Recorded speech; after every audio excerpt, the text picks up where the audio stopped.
नमस्कार सभी को। दोस्तों, भारत के पूर्वोत्तर राज्य बहुत खूबसूरत हैं, लेकिन वहाँ की राजनीति आज के समय में उतनी ही गंदी हो चुकी है। आज हम बात करेंगे असम की, जहाँ पे चाय के बागानों की खुशबू से ज्यादा राजनीतिक कड़वाहट की बदबू फैल गई है। केवल और केवल कुर्सी पे बने रहने के लिए असम के मुख्यमंत्री एक समुदाय को टारगेट करने में कोई कसर नहीं छोड़ रहे हैं, किसी भी हद तक जाने को तैयार हैं। आज की इस वीडियो में हम समझेंगे कि असम के मुख्यमंत्री हेमंत बिस्वा शर्मा किस तरीके से सार्वजनिक रूप से एक समुदाय को, अगर मैं एक समुदाय भी क्या कहूँ, मुस्लिम समुदाय को टारगेट कर रहे हैं, खुलेआम उनके खिलाफ परेशानी खड़ी करने का ऐलान कर रहे हैं। और इतना ही नहीं, हेमंत बिस्वा शर्मा अपने मुंह से बता रहे हैं कि एसआईआर के जरिए दरअसल उनका इरादा क्या है। अब ऑन पेपर तो एसआईआर चुनाव आयोग कराता है, लेकिन जब आप असम के मुख्यमंत्री की बातें सुनेंगे ना, तो आपको समझ में आएगा कि ऑन पेपर भले ही चुनाव आयोग करा रहा हो, लेकिन एसआईआर कराने के पीछे फायदा किसको मिल रहा है।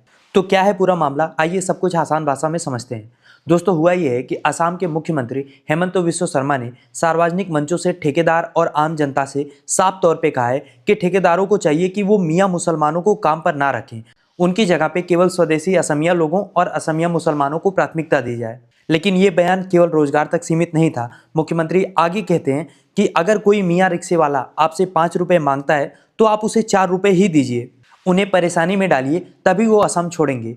अब कायदे से मुख्यमंत्री जी का ये बयान अपने आप में ही बहुत ज़्यादा आपत्तिजनक है। सुप्रीम कोर्ट से लेकर हाई कोर्ट तक किसी को तो इस बात पे सुओ मोटो लेना चाहिए था, इनके ऊपर कार्रवाई होनी चाहिए थी, क्योंकि एक संवैधानिक पद पर बैठा हुआ व्यक्ति जिसे बिना किसी द्वेष या पक्षपात के काम करने की शपथ ली होती है, वो खुलेआम इकोनॉमिक डिस्क्रिमिनेशन की वकालत कर रहा है। तो सवाल केवल राजनीति तक नहीं है, बल्कि संविधान की गरिमा पर भी उठ रहा है। मुख्यमंत्री का लॉजिक ये है कि डेमोग्राफिक इन्वेजन हो रहा है, उसको रोकने के लिए ये सब करना जरूरी है, जिसे उन्होंने सुप्रीम कोर्ट की पुरानी टिप्पणियों का हवाला देते हुए सही ठहराया है। लेकिन हकीकत क्या है कि बस इनको किसी भी हाल में अपनी गद्दी बचानी है। चुनाव सर पे है, गिनाने के लिए कोई काम है नहीं, तो हिंदू मुस्लिम से ज्यादा अच्छा एंगल, अच्छा मुद्दा इनको मिल नहीं सकता।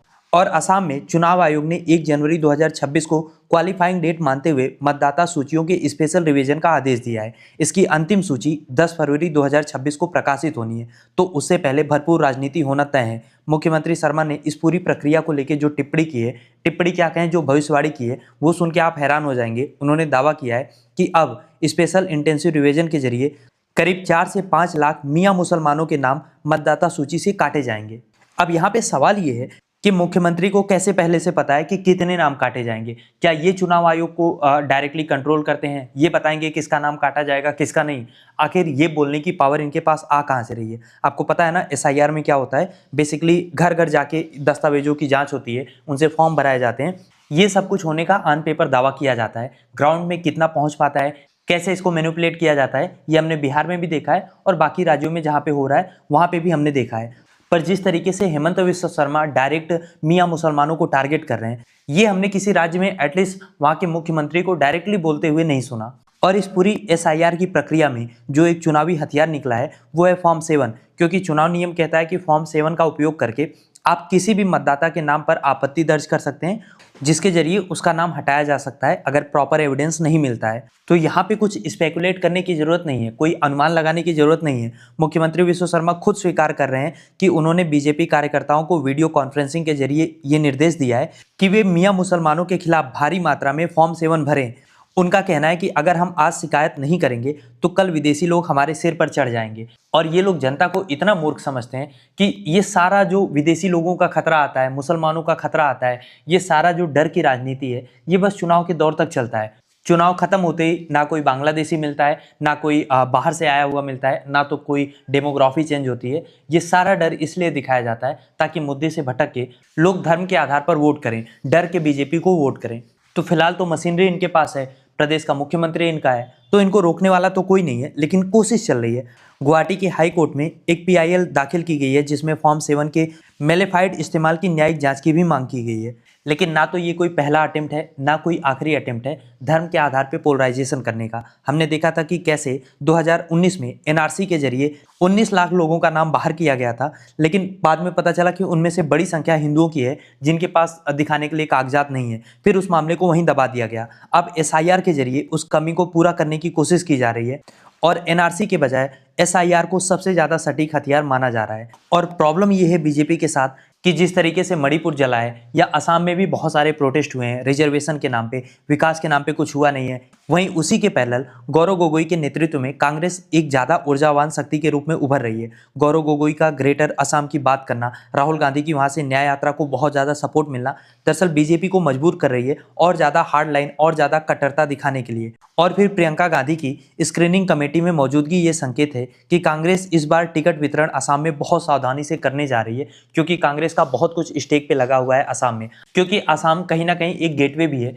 पूर्वोत्तर में अपनी सत्ता को कायम करने का, पूर्वोत्तर में अपना वर्चस्व बढ़ाने का। अगर कांग्रेस असम जीत लेती है तो बहुत आसानी से बाकी स्टेट में भी कांग्रेस अपनी राजनीतिक जमीन तैयार कर सकती है। लेकिन अगर इस बार कांग्रेस वहां से हारती है, बीजेपी फिर से एक बार सत्ता में आती है, तो कांग्रेस का काफी हद तक वजूद ही पूरे पूर्वोत्तर में खतरे में आएगा। इसीलिए इस तरीके का जहरीला बयान असम के मुख्यमंत्री दे रहे हैं और उसको जस्टिफाई करने की कोशिश कर रहे हैं सुप्रीम कोर्ट के उन फैसलों से जिनमें असम के विदेशी घुसपैठ को एक साइलेंट आक्रमण की तरह देखा गया था, उसको बताया गया था। उनका कहना है कि वो तो बस केवल कोर्ट की भाषा बोल रहे हैं, हालांकि ऐसा है नहीं। कोर्ट ने घुसपैठियों की पहचान के लिए ड्यू प्रोसेस की बात की थी, ना कि किसी सड़क चलते नागरिक को परेशान करने या उसका किराया कम देने की बात की थी। इस तरीके से तो जो सामुदायिक हिंसा है उसको डायरेक्टली असम का मुख्यमंत्री हवा दे रहा है। भारत का संविधान का आर्टिकल 14 और आर्टिकल 21 किसी भी व्यक्ति के साथ इस तरीके के भेदभाव की अनुमति नहीं देता, चाहे भले ही उसकी नागरिकता पर संदेह हो या फिर उसकी नागरिकता भारत की हो ही ना। इसीलिए हेमंत बिस्वा शर्मा की जो स्पीच है